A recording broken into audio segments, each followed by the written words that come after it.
Saturday.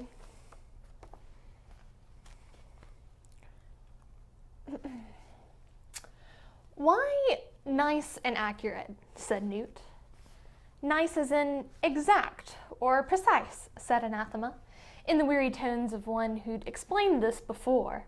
That's what it used to mean. But look, said Newt. He'd nearly convinced himself about the non-existence of the UFO, which was clearly a figment of his imagination, and the Tibetan who could have been well, he was working on it. But whatever it wasn't a Tibetan. But what he was more and more convinced of was that he was in a room with a very attractive woman who appeared to actually like him, or at least not to dislike him, which was a definite first for Newt. And admittedly, there seemed to be a lot of strange stuff going on, but if he really tried, poling the boat of common sense upstream against the raging current of the evidence, he could pretend it was all, well, weather balloons or Venus or mass hallucination. In short, whatever Newt was now thinking with, it wasn't his brain. But look, he said, the world isn't really going to end now, is it? I mean, just look around. It's not like there's any international tension, well, any more than there normally is. Why don't we leave this stuff for a while and just go and, I don't know, maybe we could just go for a walk or something. I mean, don't you understand? There's something here, something that affects the area, she said. It's twisted all the ley lines. It's protecting the area against anything that might change it. There it was again, the thought in her mind that she was not allowed to grasp, like a dream upon waking. The windows rattled. Outside, a sprig of jasmine, driven by the wind, started to bang insistently on the glass. But I can't get a fix on it, said Anathema, twisting her fingers together. I've tried everything. Fix, said Newt. I've tried the pendulum, I've tried the theodolite. I'm a psychic, you see, but it seems to move around. Newt was still in control of his own mind enough to do the proper translation. When most people said, I'm a psychic, you see, they meant I have an overactive but unoriginal imagination / wear black nail varnish / talk to my budgie. When Anathema said it, it sounded as though she was admitting to a hereditary disease which she'd much prefer not to have. Armageddon moves around, said Newt. Various prophecies say the Antichrist has to arrive first, said Anathema. Agnes says he. I can't spot him. Or her, said Newt. What? Could be a her, said Newt. This is the 20th century after all. Equal opportunities. I don't think you're taking this entirely seriously, she said severely. Anyway, there isn't any evil here. That's what I don't understand. There's just love. Sorry? Said Newt. She gave him a helpless look. It's hard to describe it, she said. Something or someone loves this place, loves every inch of it so powerfully that it shields and protects it. A deep down, huge, fierce love. How can anything bad start here? How can the end of the world start in a place like this? This is the kind of town you'd want to raise your kids in. It's a kid's paradise. She smiled weakly. You should see the local kids. They're unreal. Right out of the boys' own paper. All scabby knees and brilliant and bullseyes. She nearly had it. She could feel the shape of the thought. She was gaining on it. What's this place? Said Newt. What? Anathema screamed as her train of thought was derailed. Newt's finger tapped at the map. Disused aerodrome, it says. Just here, look, west of Tadfield itself. Anathema snorted. Disused? Don't you believe it? Used to be a wartime fighter base. It's been Upper Tadfield Air Base for about 10 years or so. And before you say it, the answer is no. I hate everything about the bloody place, but the colonel's saner than you are by a long way. His wife does yoga, for God's sakes. Now, what was it she'd said before? The kids around here. She felt her mental feet slipping away from under her, and she fell back into the more personal thought waiting there to catch her. Newt was okay, really.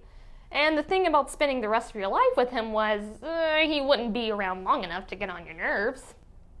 The radio was talking about South American rainforests, new ones.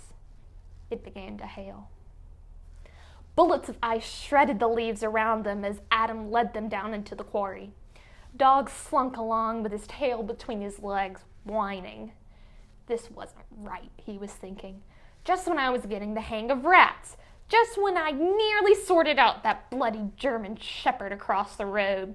Now he's gonna end it all, and I'll be back with the old glowing eyes and chasing lost souls. What's the sense in that? They don't fight back. There's no taste in them. Wensleydale, Brian, and Pepper were not thinking quite so coherently. All that they were aware of was that they could no more not follow Adam than fly. To try to resist the force marching them forward would simply result in multiply broken legs, and they'd still have to march. Adam wasn't thinking at all. Something had opened his mind and was aflame. He sat them down on the crate. "We'll be all right down here," he said. Said Wensleydale, "don't you think our mothers and fathers—" "Don't you worry about them," said Adam loftily. "I can make some new ones. There won't be any of this being in bed by 9:30 either. You don't ever have to go to bed, ever. And if you don't want to, or tidy your room or anything, you just leave it all to me, and it will be great." He gave them a manic smile. "I've got some new friends coming," he confided. "You'll like 'em." "But," Wensleydale began. "You just thinking of all the amazing stuff afterwards," said Adam enthusiastically. "You can fill up America with all new cowboys and Indians and policemen and gangsters and cartoons and spacemen and stuff. Won't that be fantastic?" Wensleydale looked miserably at the other two. They were sharing a thought that none of them were able to articulate very satisfactorily, even in normal times. Broadly, it was that there had once been real cowboys and gangsters, and that was great. And there would always be pretend cowboys and gangsters, and that was also great. But real pretend cowboy and gangsters that were alive and not alive and could be put back in their box when you were tired of them, this did not seem great at all. The whole point about gangsters and cowboys and aliens and pirates was that you could stop being them and go home. Would you like to read with me? Bye-bye. "But before all that," said Adam darkly, "we're gonna really show 'em." There was a tree in the plaza. It wasn't very big, and the leaves were yellow, and the light it got through the excitingly dramatic smoke glass was the wrong sort of light, and it was on more drugs than an Olympic athlete, and loudspeakers nested in the branches. But it was a tree, and if you half closed your eyes and looked at it over the artificial waterfall, you could almost believe that you were looking at a sick tree through a fog of tears. Jamie Hernandez liked to have his lunch under it. The maintenance supervisor would shout at him if he found out, but Jamie had grown up on a farm, and it had been quite a good farm, and he had liked trees, and he didn't want to have to come into the city, but what could you do? It wasn't a bad job, and the money was the kind of money his father had dreamed of. His grandfather hadn't dreamed of money at all. He hadn't even known what money was until he was 15. But there were times when you needed trees, and the shame of it, Jamie thought, was that his children were growing up thinking of trees as firewood, and his grandchildren would think of trees as history. But what could you do? Where there were trees now, there were big farms, and where there were small farms, now there were plazas, and where there were plazas, there were still plazas, and that's how it all went. He hid his trolley behind the newspaper stand, sat down furtively, and opened his lunchbox. It was then that he became aware of the rustling and a movement of shadows across the floor. He looked around. The tree was moving. He watched it with interest. Jamie had never seen a tree growing before. The soil, which was nothing more than a scree of some sort of artificial chippings, was actually crawling as the roots moved around under the surface. Jamie saw a thin white shoot creep down the side of the raised garden area and prod blindly at the concrete of the floor. Without knowing why, without ever knowing why, he nudged it gently with his foot until it was close to the crack between the slabs. It found it and bored down. The branches were twisting into different shapes. Jamie heard the screech of traffic outside the building, but didn't pay it any attention. Someone was yelling something, but someone was always yelling something in Jamie's vicinity, often at him. The questing root must have found the buried soil. It changed color and thickened, like a fire hose when the water is turned on. The artificial waterfall stopped running. Jamie visualized fractured pipes blocked with sucking fibers. Now he could see what was happening outside. The street surface was heaving like a sea. Saplings were pushing up between the cracks. Of course, he reasoned, they had sunlight. His tree didn't. All it had was the muted gray light that came through the dome 4 stories up. Dead light. But what could you do? You could do this. The elevators had stopped running because the power was off, but it was only 4 flights of stairs. Jamie carefully shut his lunchbox and padded back to his cart, where he selected his longest broom. People were pouring out of the building, yelling. Jamie moved amiably against the flow like a seaman going upstream. A white framework of girders, which the architect had presumably thought made a dynamic statement about something or other, held up the smoked glass dome. In fact, it was some sort of plastic, and it took Jamie, perched on a convenient strip of girder, all his strength and the full leverage of the broom's length to crack it. A couple more swings brought it down in lethal shards. The light poured in, lifting up the dust in the plaza so that the air looked as though it was full of fireflies. Far below, the tree burst the walls of its brushed concrete prison and rose like an express train. Jamie had never realized that trees made a sound when they grew, and no one else had realized it either, because the sound it made is over hundreds of years in waves of 24 hours from peak to peak. Speed it up, and the sound a tree makes is vroom. Jamie watched it come toward him like a green mushroom cloud. Steam was billowing out from around its roots. The girders never stood a chance. The remnant of the dome went up like a ping-pong ball on a water spray. It was the same all over the city, except that you couldn't see the city anymore. All you could see was the canopy of green, stretching from horizon to horizon. Jamie sat on a branch, clung to a liana, and laughed and laughed and laughed. Presently, it began to rain.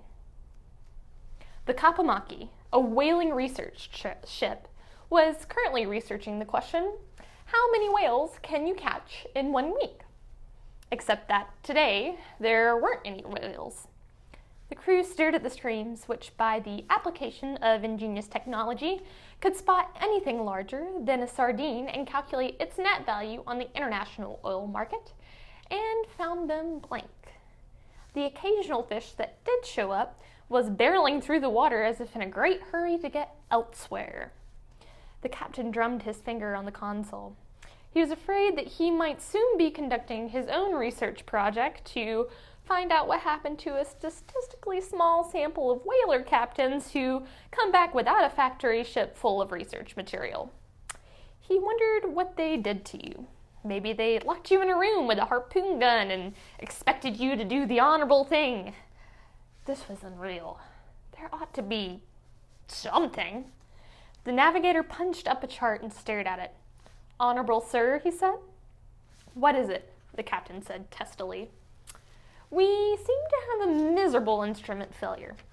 Seabed in this area should be 200 meters. What of it? I'm reading 15,000 meters, honorable sir, and still falling. That's foolish. There is no such depth. The captain glared at several million yen worth of cutting-edge technology and dumped it. The navigator gave a nervous smile. Ah, sir, he said, it is shallower already.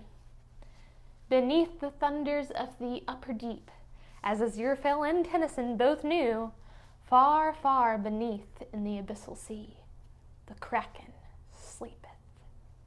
And now it was waking up. Millions of tons of deep ocean ooze cascaded off its flanks as it rises. See, said the navigator, 3,000 meters already. The Kraken doesn't have eyes.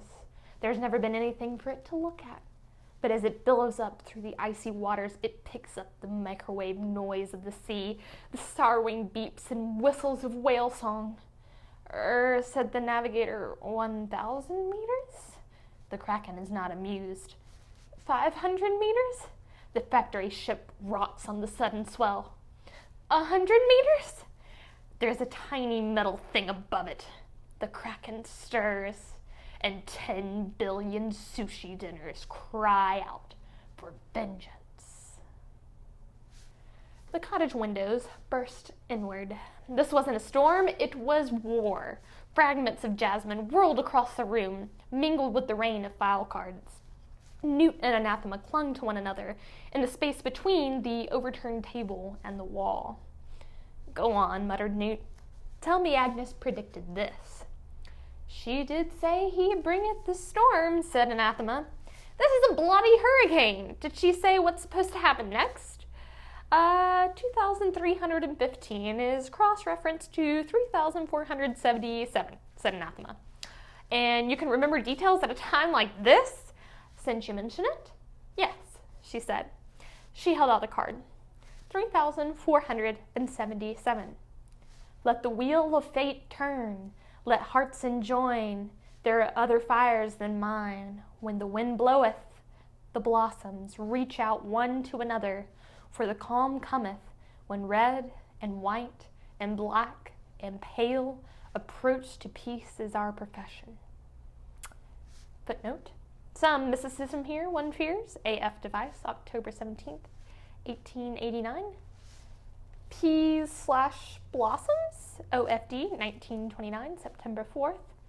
Revelations, chapter 6 again, I presume. Dr. Thoughts, device, 1835. Newt read it again. There was a sound outside like a sheet of corrugated iron pinwheeling across the garden, which was exactly what it was. Is this supposed to mean, he said slowly, that we're supposed to become an item? That Agnes, what a joker. Courting is always difficult when the one being courted has an elderly female relative in the house. They tend to mutter or cackle or bum cigarettes or, in the worst cases, get out the family photograph album. An act of aggression in the sex war which ought to be banned by a Geneva Convention. It's much worse when the relative has been dead for 300 years. Newt had indeed been harboring certain thoughts about Anathema. Not just harboring them, in fact, but dry docking them, refitting them, giving them a good coat of paint, and scraping the barnacles off the bottom. But the idea of Agnes's second sight boring in the back of his neck sloshed over his libido like a bucket full of cold water. He had even been entertaining the idea of inviting her out for a meal, but he hated the idea of some Cromwellian witch sitting in her cottage 3 centuries earlier and watching him eat. He was in the mood in which people burned witches. His life was quite complicated enough without it being manipulated across the centuries by some crazed old woman. A thump in the grate sounded like part of the chimney stack coming down. And then he thought, my life isn't complicated at all. I can see it as clearly as Agnes might. It stretches all the way to early retirement, a whip round from the people in the office, a bright little neat flat somewhere, a neat little empty death. Except now I'm going to die under the ruins of a cottage during what might just possibly be the end of the world. The recording angel won't have any trouble with me. My life must have been dittos on every page for years. I mean, what have I ever really done? I've never robbed a bank. I've never had a parking ticket. I've never eaten Thai food. Somewhere another window crate caved in with a merry tinkle of breaking glass. Anathema put her arms around him, with a sigh which really didn't sound disappointed at all. I've never really been to America or France because Calais doesn't really count. I've never learned to play a musical instrument. The radio died as the power lines finally gave up. He buried his face in her hair. I've never There was a pinging sound. Shadwell, who had been bringing the army paybooks up to date, looked up in the middle of signing for Witchfinder Lance Corporal Smith. It took him a while to notice that the gleam of Newt's pen was no longer on the map.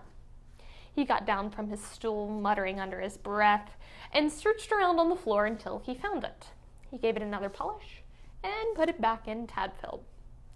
He was just signing for Witchfinder Private Table, who got an extra tuppence a year hay allowance when there was another ping. He retrieved the pen, glared at it suspiciously, and pushed it so hard into the map that the plaster behind it gave way. Then he went back to the ledgers. There was a ping. This time, the pen was several feet from the wall. Shadwell picked it up, examined its point, pushed it into the map, and watched it. After about 5 seconds, it shot past his ear. He scrambled for it on the floor, replaced it on the map, and held it there. It moved under his hand. He leaned his weight on it. A tiny thread of smoke curled out of the map. Shadwell gave a whimper and sucked his fingers as the red-hot pen ricocheted off the opposite wall and smashed a window. It did not want to be in Tadfield. 10 seconds later, Shadwell was rummaging through the WA's cash box, which yielded a handful of copper, a 10-shilling note, and a small counterfeit coin from the reign of James I. Regardless of personal safety, he rummaged in his own pockets. The results of the trawl, even with his pensioner's concessionary travel pass taken into consideration, was barely enough to get him out of the house, let alone to Tadfield. The only other people he knew who had money were Mr. Ajit and Madame Tracy. As far as the Rajites were concerned, the question of 7 weeks' rent would probably crop up in any financial discussion he instigated at this point.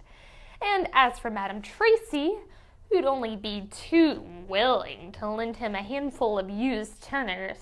I'll be swagged if I take the wages of sin from the painted Jezebel, he said, which left no one else, save one, the Southern Pansy. They'd each been here, just once, spending as little time as possible in the room, and in Aziraphale's case, trying not to touch any flat surface. The other one, the flash Southern bastard in the sunglasses, Shadwell suspected was not someone he ought to offend. In Shadwell's simple world, anyone in sunglasses who wasn't actually on a beach was probably a criminal. He suspected that Crowley was from the Mafia or the underworld, although he would have been surprised how right he nearly was. But the soft one in the camel hair coat was a different matter, and he'd risked trailing him back to his base once, and he could remember the way. He thought Aziraphale was a Russian spy. He could ask him for money, threaten him a bit. It was terribly risky. Shadwell pulled himself together. Even now, young Newt might be suffering unimaginable tortures at the hands of the Daughters of Night, and he, Shadwell, had sent him. "We cannot leave our people in there," he said, and put on his thin overcoat and shapeless hat and went out into the street. The weather seemed to be blowing up a bit.